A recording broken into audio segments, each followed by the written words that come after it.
벌써 16년, 우리에게 사라진 약혼자 사건으로 알려진 김명철님 장기 실종 미제 사건. 유력 용의자 이씨 쌍둥이 형제 중 동생 이관규는 다른 살인 사건으로 현재 무기수로 복역 중입니다. 그럼 영원히 이 사건이 묻혀야만 하는 것일까요? 앞으로 5년 뒤인 2031년 출소하는 그놈들이 있습니다. 그들이 곧 출소합니다. 분신과도 같은 쌍둥이 이씨 형제, 그리고 그들의 끔찍한 범행을 감춘 또 다른 자가 있습니다. 곧 나옵니다. 어쩌면 더 빨라질지도 모릅니다. 가석방 때문에요. 저희 김원TV가 다음 방송으로 준비 중인 연쇄살인마 가석방도 준비 상황으로 보이기 때문입니다. 요즘 가석방 잘 시키더라고요. 이 사건의 내막을 알고 있는 것은 쌍둥이 무기수의 동생, 무기수 당신만은 절대 아닙니다. 그리고 이제 곧 출소할 쌍둥이 형, 당신만 있는 것도 아닙니다. 당신들은 그 입을 영원히 다물 거라는 거 알고 있습니다. 그런데 남은 한 사람이 있죠. 그 사람이 이 방송을 꼭 봤으면 좋겠습니다.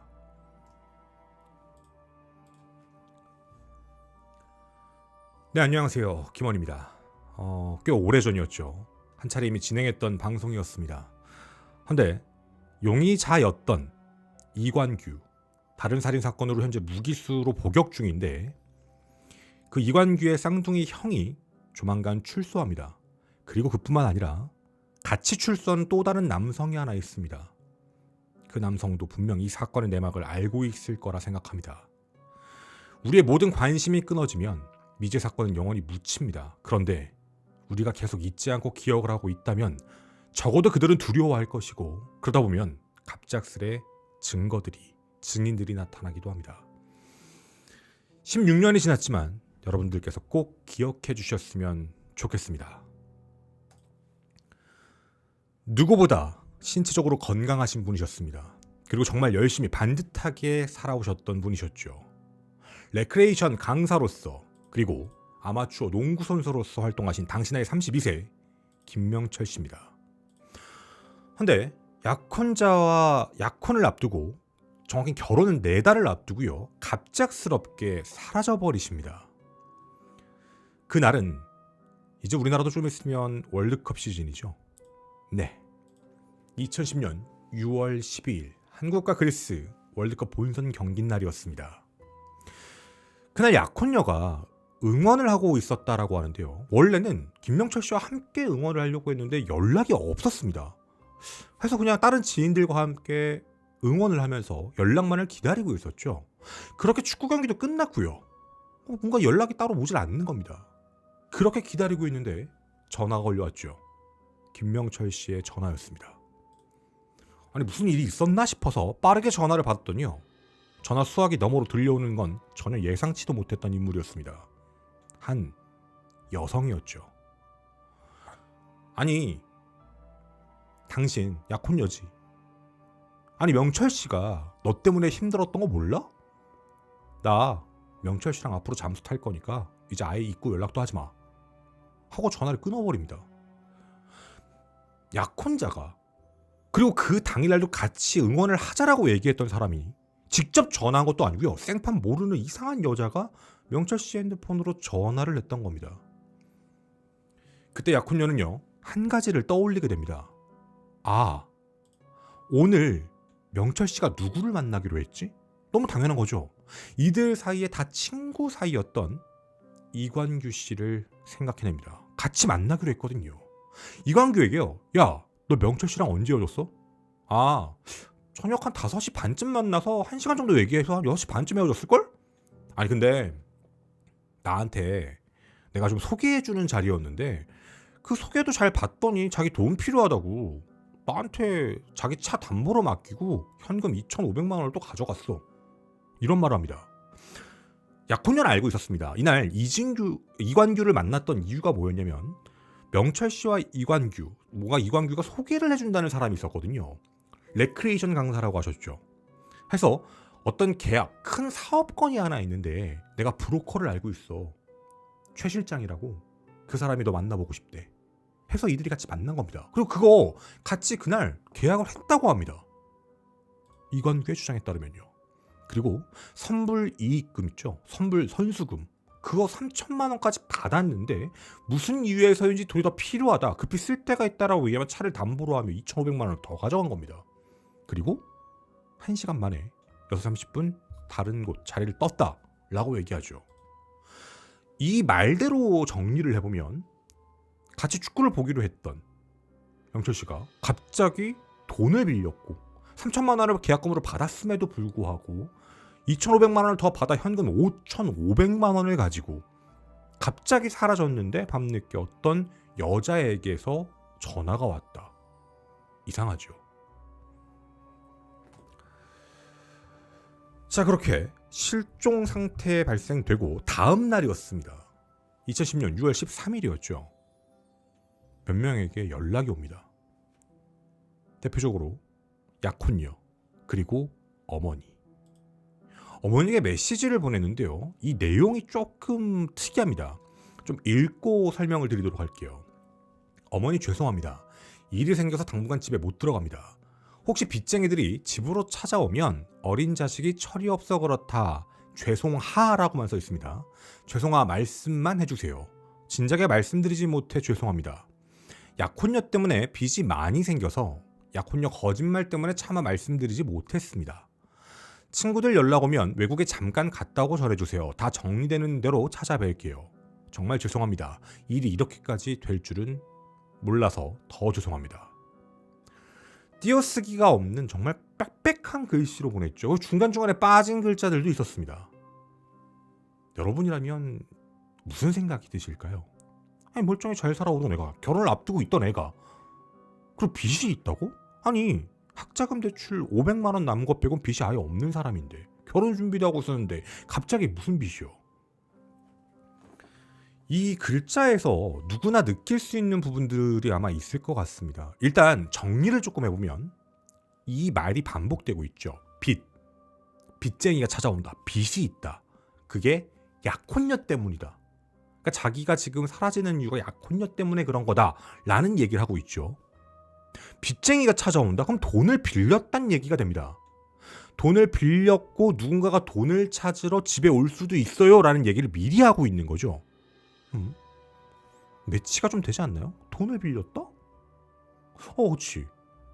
이광규한테 돈 빌렸잖아요. 근데 이광규가 갑자기 하루 만에 집으로 찾아올 이유도 없을 것 같은데. 아니면 이광규한테 돈 빌렸으니까 나 잠수 탈 거니까 오더라도 모른 척하라는 걸 미리 쓴 건가? 좀 특이하죠. 그리고 친구들의 이야기까지 합니다. 친구들한테 연락 오면 외국 갔다고 해라. 이거 대표적으로 많이 나오는 시간 끌기 방법이죠. 이유가 있습니다. 친구들에게 연락이 온다는 건 부모님과는 좀 다른 느낌이거든요.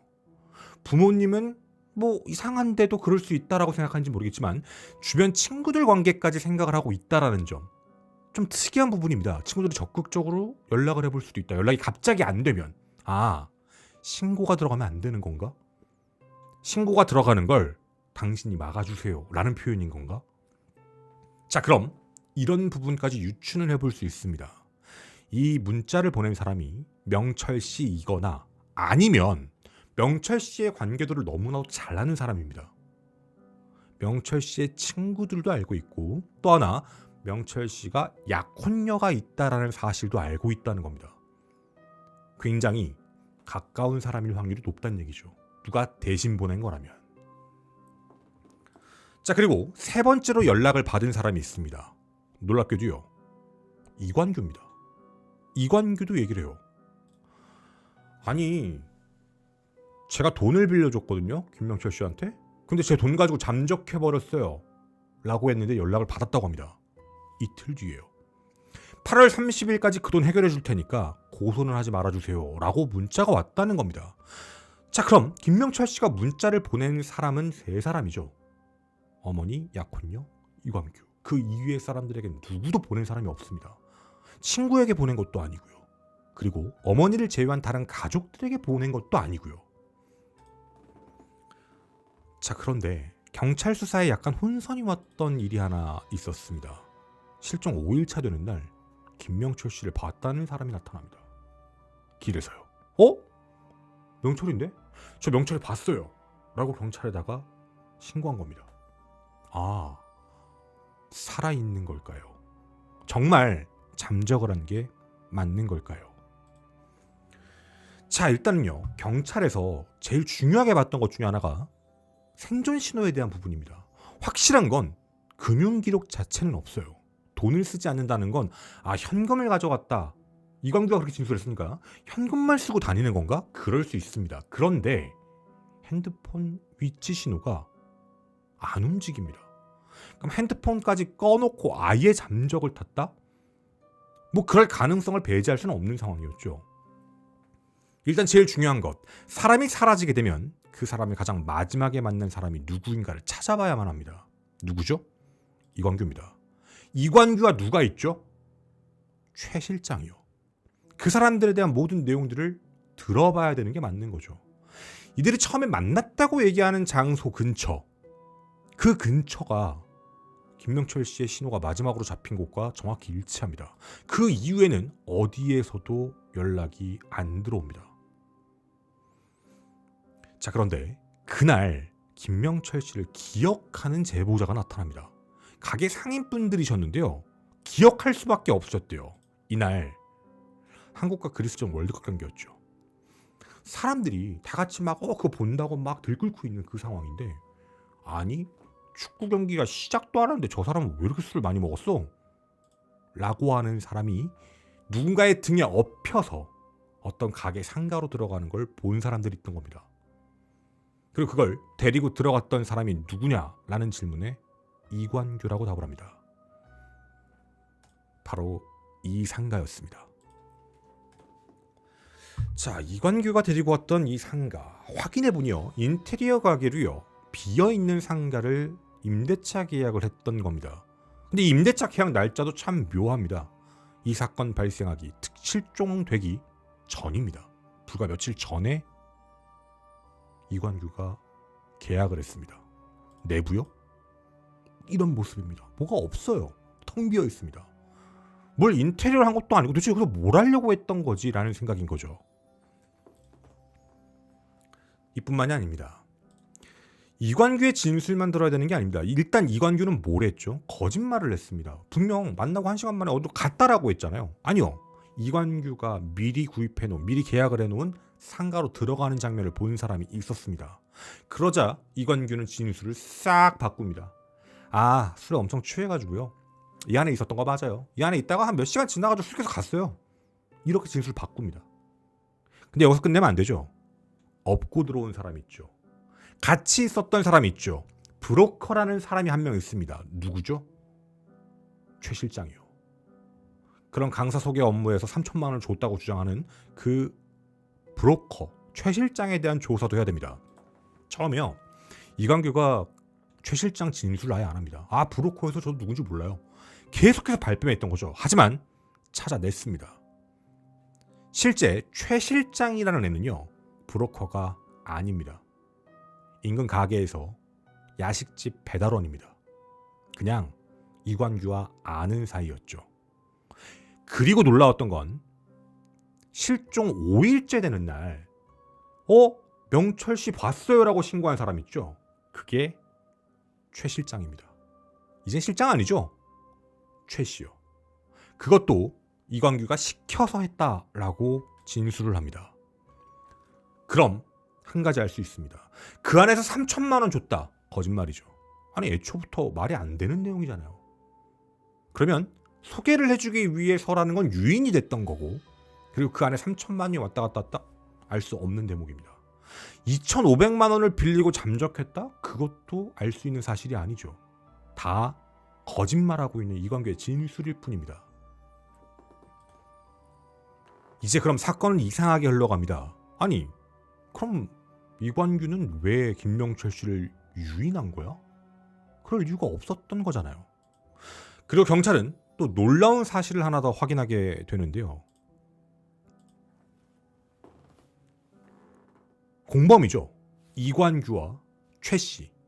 최 실장 아니죠, 이제는 최 씨. 이광규가 최 씨에게 병원을 다니면서 수면제를 처방받아 오라고 시킵니다. 처음에 한 병원에 갔는데 초진이라서 일주일치밖에 안 주니까 총 3곳에 들어가서 판결 내용을 봤더니 22.5정이라고 적혀 있더라고요.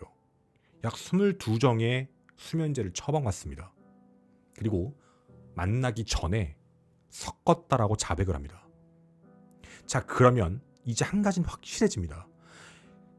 어떤 술자리에서 미리 수면제를 빻아 넣은 술을 김명철 씨에게 먹였고 김명철 씨가 의식을 1차 그대로 업고 그 빈 상가로 함께 이동했다라는 건 바뀌지 않는 내용입니다. 자, 근데 앞에서 이런 진술을 냈죠. 좀 이따가 갔어요 라고 진술을 번복했죠. 근데 내부에서 이상한 게 나옵니다. 일단 머리카락들 그리고 혈흔이 무려 7점이 확인됩니다. 대량 혈흔이 있을 것으로 예상이 되는데 거기를요 페인트 칠을 새로 놨더라고요. 혈흔이 있다. 이거는 어떤 공격성이 있다라는 걸 유추해 볼 수 있죠. 그리고 혈흔의 위치 자체가 좀 낮았다라는 건 낮은 포지션에 있는 피해자를 공격했다는 얘기가 됩니다.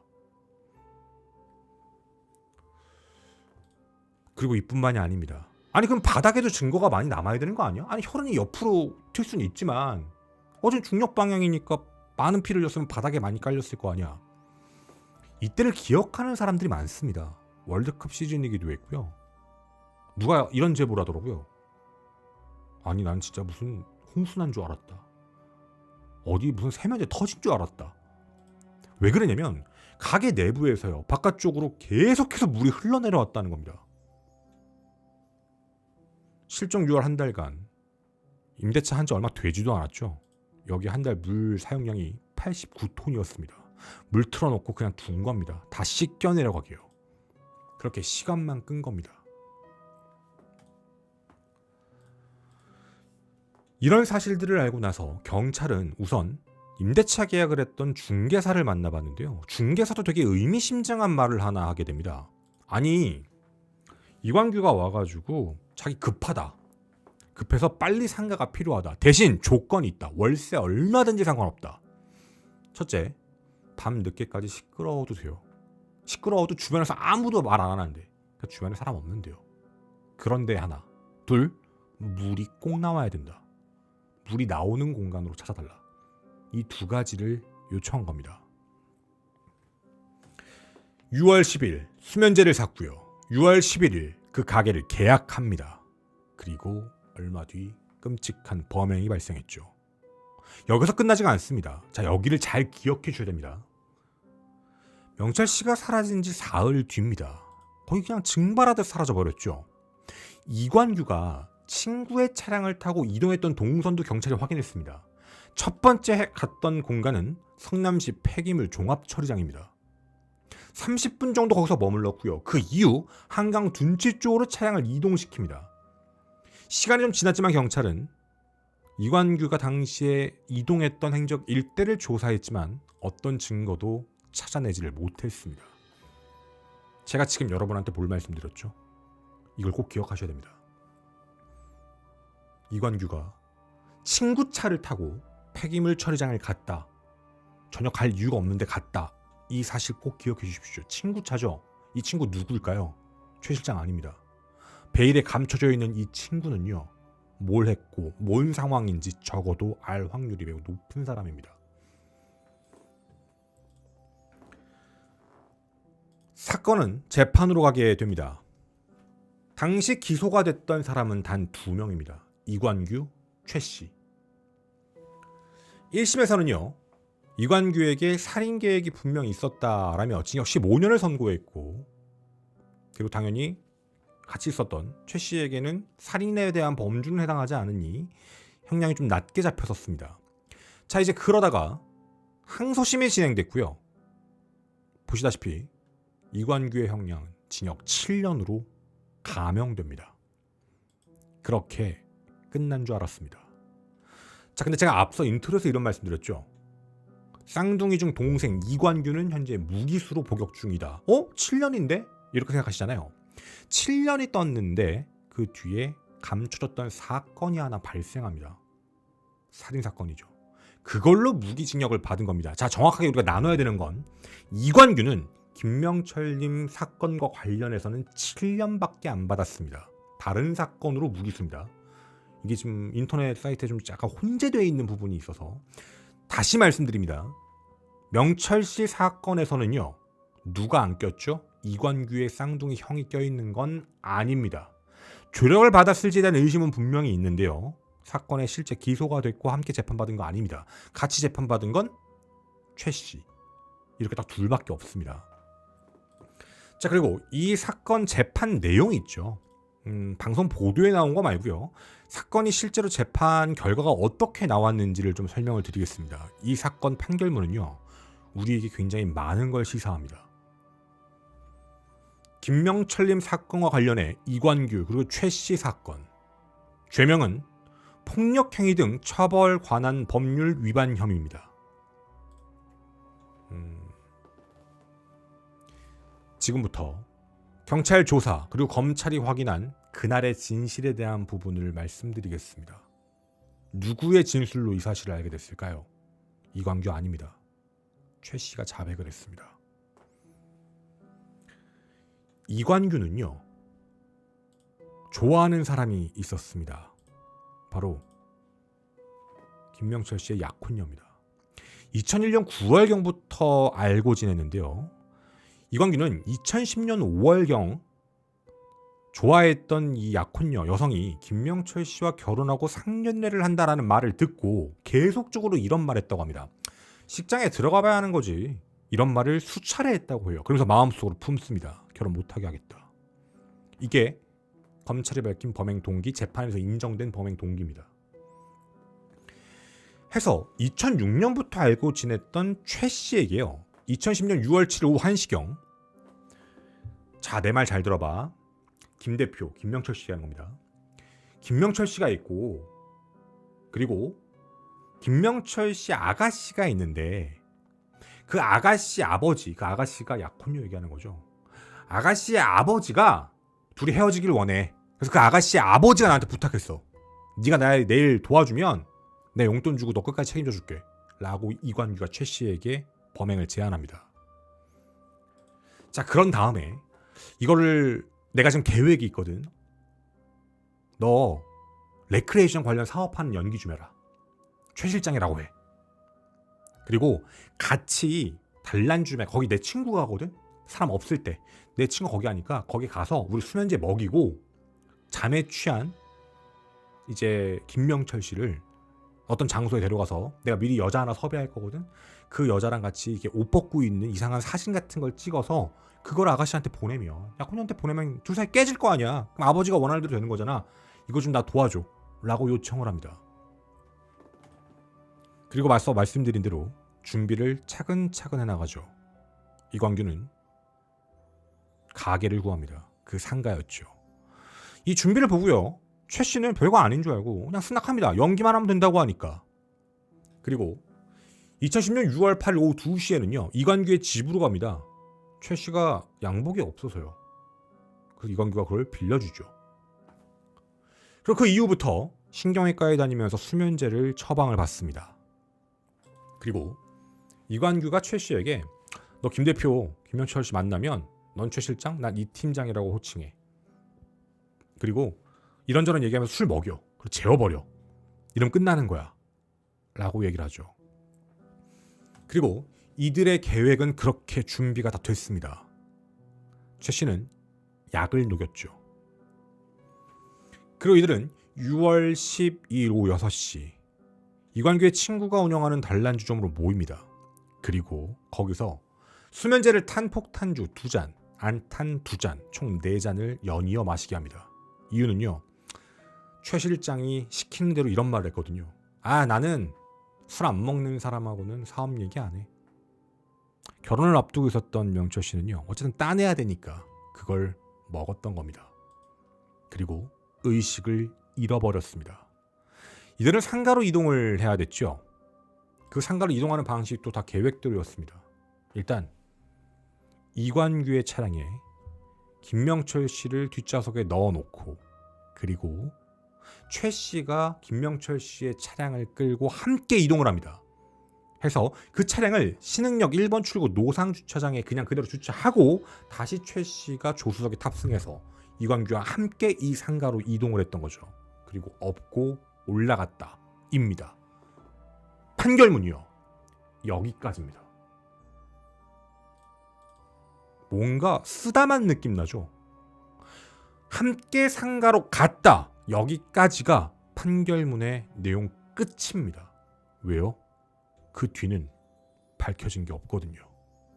야, 지금까지 나온 내용만 봐도 이광규가 범인이고 죽이고 끔찍한 짓 한 거지. 맞습니다. 심증은 그렇죠. 그런데 증거가 없습니다. 직접적인 증거가 나오지 않은 상태였죠. 혹시 그 기억하시나요? 일사부재리 원칙. 만약에 검찰에서 무리하게 살인죄까지 적용시켜서 증거가 없는데 이렇게 해서 죽였을 거예요 라고 던졌다가 만약 그거 무죄 나오면 나중에 증거가 발생된다, 확인된다 하더라도 이광규는 처벌받을 수가 없습니다. 일사부재리 원칙 때문에요. 해서 가장 안전한 부분인 일단 거기까지 이동한 것까지는 확실하다. 그 안에서 폭행이 발생했다. 여기까지는 인정을 합니다.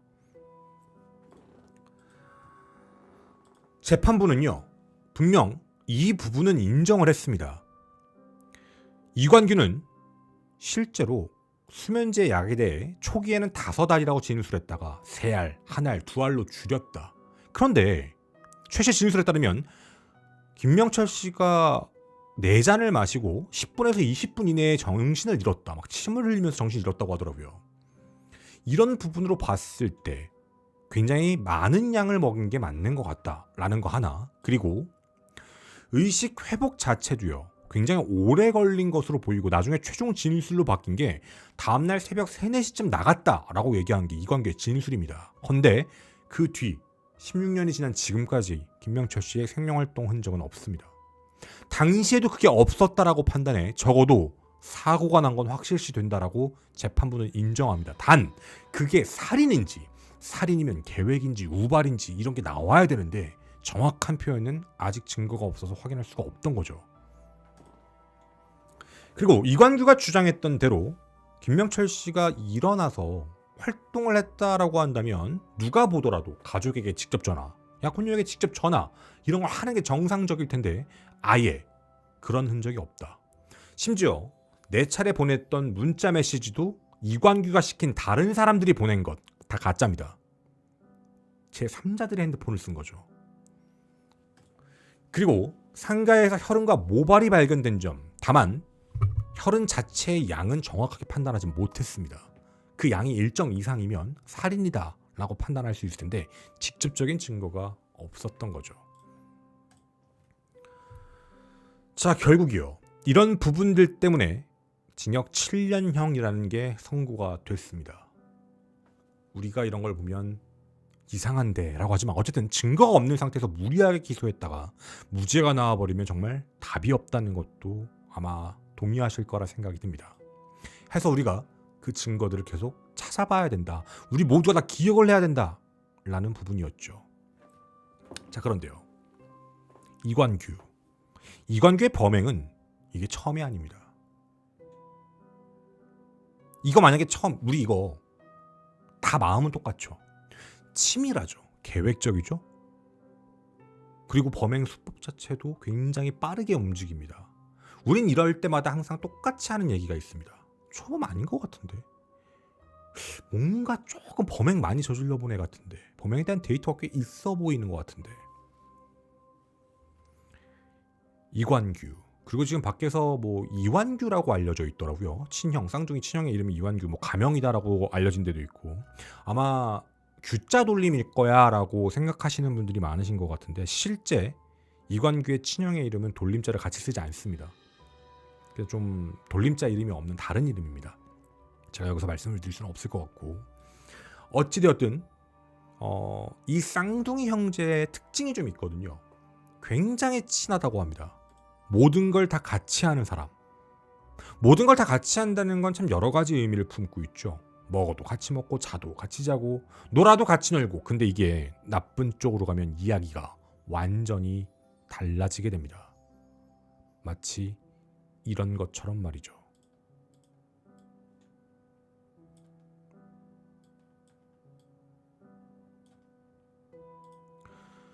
절도 시비 끝 40대 살해 중학 쌍둥이 형제 영장 1993년 12월 20일 기사입니다. 서울 동대문 경찰서는 20일 절도 문제로 시비 끝에 운동구점 주인을 흉기로 찔러 숨지게 한 혐의, 상해치사 혐의로 중학생 쌍둥이 형제에 대한 구속영장을 신청했다. 물건 훔쳐놓고요. 한 명이 잡혔습니다. 형이 잡히니까 동생이 들어가서 찌른 겁니다. 이거 이관규 형제 얘기입니다. 얘네는요 16살 때도 사람을 죽였습니다. 그리고 온갖 범죄를 다 저지르고 다녔습니다. 그 범죄가 뭐였냐고요? 가장 돈을 쉽게 버는 방식, 당시에 대한민국에 가장 약화돼 있던, 지금이야 조금은 바뀌었지만 바로 보험 사기를 노립니다.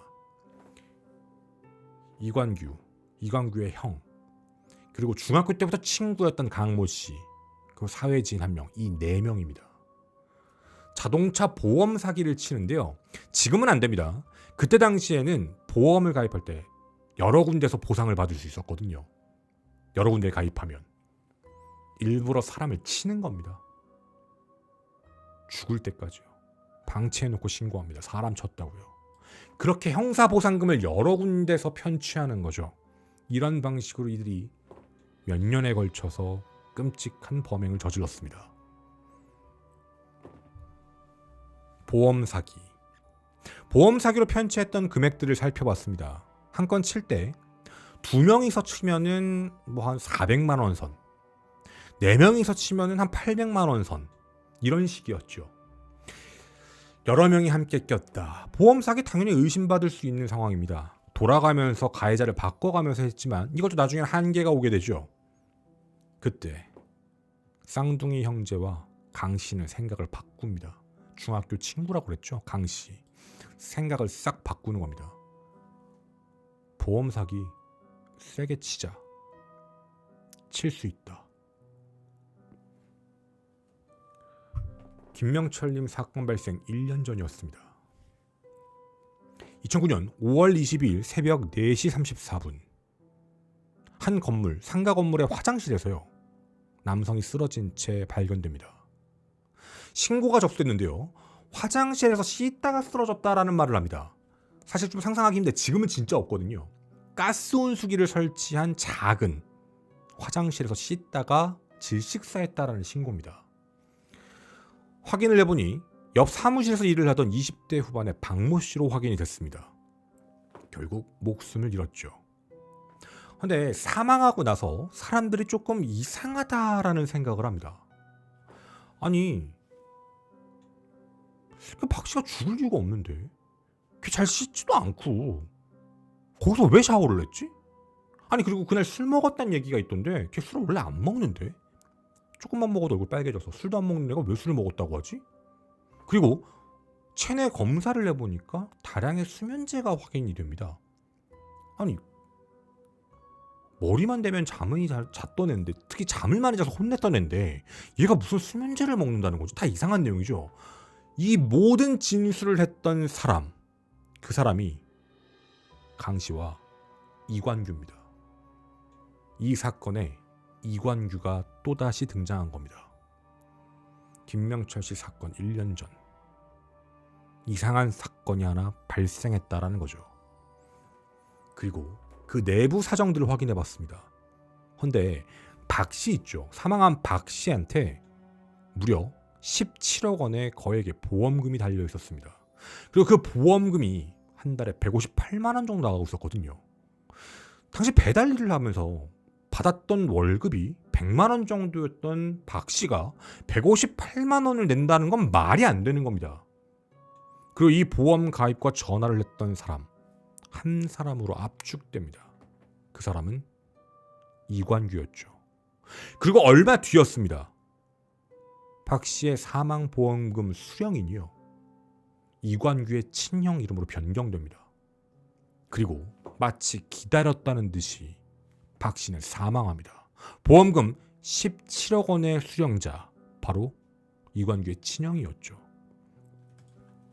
자, 물론 결론적으로는 수령하지 못했습니다. 보험 사기 의심이 들어가서 결국엔 조사를 받다가 받지는 못한 것으로 확인했습니다. 경찰은 의심할 수밖에 없었습니다. 일단 불법적인 설치였는데 물론 이거 가지고 살인사건이다라고 볼 수는 없었죠.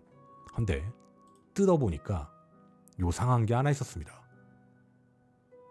이 안에 가스가 새는 걸 막기 위해 공기 점화 장치가 있거든요. 만약에 일산화탄소가 나온다, 과도하게 나온다, 불연소가 된다라고 하면 자동적으로 끊어지게요. 근데 그걸 누가 끊어놨습니다. 고의적인 거죠. 그리고 두 번째, 화장실에 작은 창문 있죠. 저거를 실리콘을 쏘고 판때기를 대놔서 아예 다 막아놨습니다. 저 안에서 온수기를 켜는 순간요, 일산화탄소 중독으로 그냥 바로 죽을 수 있게요. 누가 이미 이걸 준비해 놓은 겁니다. 그리고 원래 온수기가 없었던 공간인데 사망하기 전 있죠. 이걸 샀던 사람, 온수기 샀던 사람도 이관규, LP 가스 샀던 사람도 이관규, 모든 게 다 한 사람으로 이어집니다. 그리고 이들 사이에서 이상했던 거, 김명철 님도 빚이 있을 수 있다라고 했던 거 기억나시죠? 박 씨도 마찬가지입니다. 이관규의 집을 뒤져봤는데요, 이런 게 발견됩니다. 차용증, 무슨 각서, 사인된 거 아무것도 없어요. 근데 저기 있는 지문과 인감은 김명철 씨 거, 박 씨 겁니다. 써져 있지도 않은 걸 미리 찍어 놓은 거죠. 저 다음에 뭐 되면 되죠? 날짜만 쓰면 위조가 됩니다. 1년 전에 그랬다, 한 달 전에 그랬다, 날짜만 쓰면 되거든요. 저걸 미리 가지고 있던 겁니다. 자, 당연히 누구든 유추할 수 있었던 부분입니다. 사고일까 살인일까? 당연히 살인에 가깝다라는 걸 알게 됐던 거죠. 너무나도 비슷한 방식이었습니다. 해서 김명철님 사건 이후에 이 사건이 기소가 됐고 형량이 나오게 됩니다. 너무나도 닮은 사건들이었죠. 이관규는 이 살인사건으로 무기징역형을 선고받습니다. 그리고 이관규의 쌍둥이 형은 징역 20년형을 선고받았습니다. 그리고 공범 강씨 징역 20년형을 선고받았습니다. 자, 이런 끔찍한 범행을 아무렇지 않게 저질렀던 쌍둥이 형제. 그런데 김명철님 사건과 관련해서는 누구만요? 이관규만 포함되어 있었죠. 과연 정말 이관규가 이걸 혼자서 했을까라고 의심이 갔습니다. 되게 급하게 갑작스럽게 범행에 대한 자신감 때문에 저짓을 한 건가 싶은 느낌인데요. 그런데 이관규가 그때 혼자 있었던 게 아니었었죠. 누가 있다 그랬죠? 범행을 저지르고 함께 차를 타고 이동했던 사람이 있다 기억하십니까? 폐기물 처리장 한강에 갔던 사람이 하나 더 있다. 확인해보니 이 사람이 중학교 동창이라고 하더라고요. 중학교 동창. 한 명 남습니다. 강모 씨요. 이 사건은 김명철님 사건보다 전에 발생한 사건이지만 재판과 기소는 김명철님 사건 이후에 됐습니다. 한참 오래 걸렸던 거죠. 따라서 김명철님 사건이 발생했을 당시에 이관규도 강씨도 다 밖에 있었습니다. 그리고 이들은 이 뒤에, 그 전이었죠. 그 전에 끔찍한 범행을 같이 저질렀던 사람들, 그리고 그 뒤에 이관규가 저지르는 범행 중에 그 이후 어딘가 이상한 행적을 따라다닌 건 강모 씨. 중학교 때부터 친구라고 했던 이들입니다. 네, 이관규는 못 나옵니다. 얘기 안 하겠죠. 근데 이관규의 친형은 나옵니다. 징역 20년형을 선고받았기 때문에 가석방 받지 않는다라는 조건이라면 앞으로 5년 뒤인 2031년 출소합니다. 더 빨라질 수도 있고요.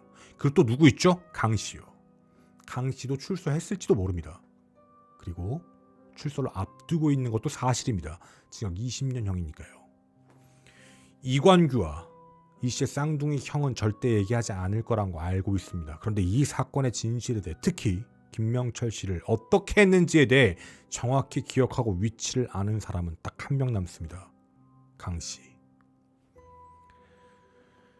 처음으로 사실 주목해본 남자입니다.